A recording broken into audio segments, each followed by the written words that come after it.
दो एशियाई दिग्गज, दो रास्ते, इनकी टेक प्रतिद्वंदिता 21वीं सदी की कहानी लिख रही है। ये सिर्फ अर्थव्यवस्था की दौड़ नहीं, बल्कि दो सिस्टम्स का टकराव है, स्पीड बनाम स्टेबिलिटी। चीन ने सिर्फ 30 साल में 85 करोड़ लोगों को गरीबी से बाहर निकाला। ऐसा आर्थिक चमत्कार इतिहास में नहीं हुआ।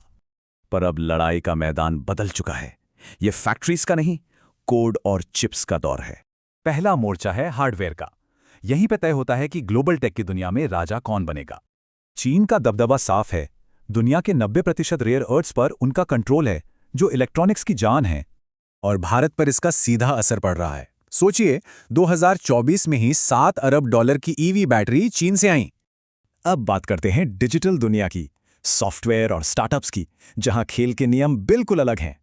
भारत का स्टार्टअप इकोसिस्टम तो बढ़ रहा है, लेकिन इसमें एक तरफा झुकाव साफ दिखता है।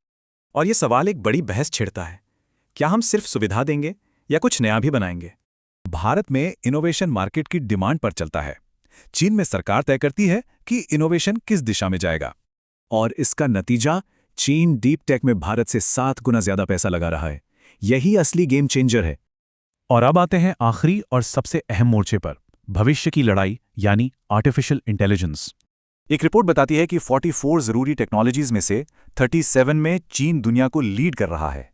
इसकी वजह है R&D पर भारी खर्च और भारत से 2 गुनी बड़ी रिसर्च वर्कफोर्स। वहीं दूसरी तरफ भारत AI का बड़ा अडॉप्टर तो है, पर क्रिएटर नहीं।